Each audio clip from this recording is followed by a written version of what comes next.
morning, all ye who are weary nigh unto death of sentence fragments.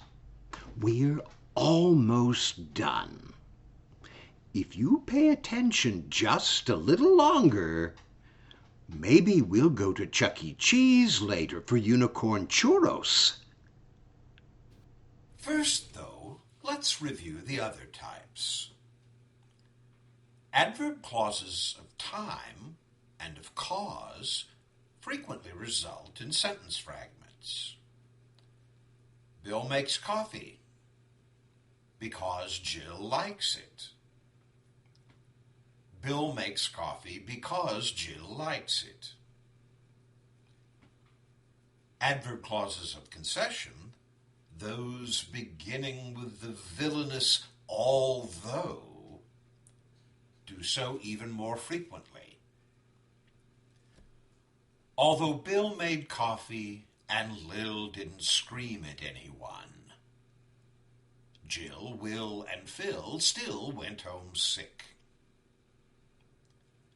Although Bill made coffee and Lil didn't scream at anyone, Jill, Will, and Phil still went home sick. Adjective clauses sometimes result in fragments if they end the sentence.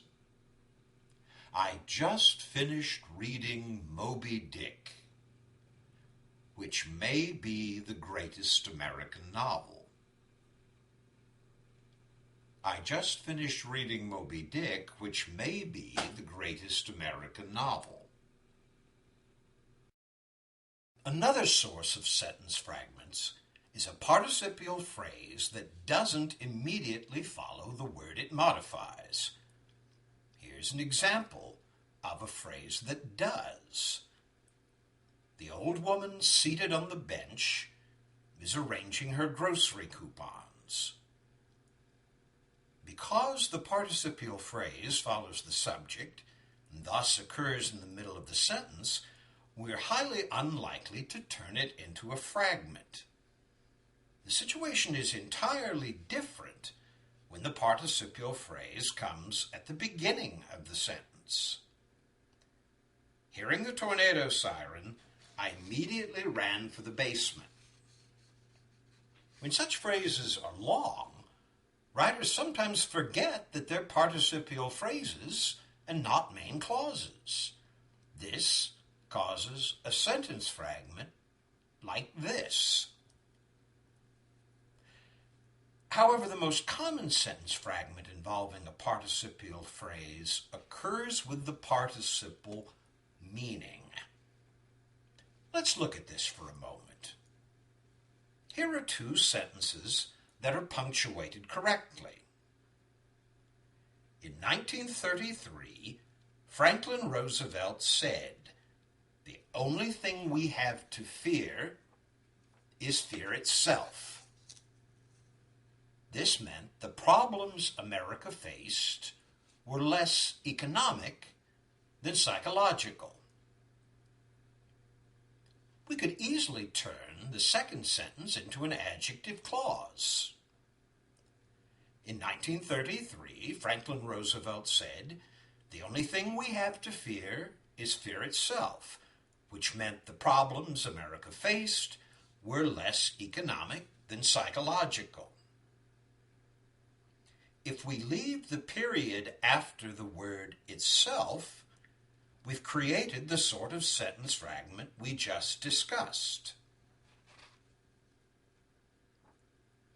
However, we could just as easily turn the second sentence into a participial phrase.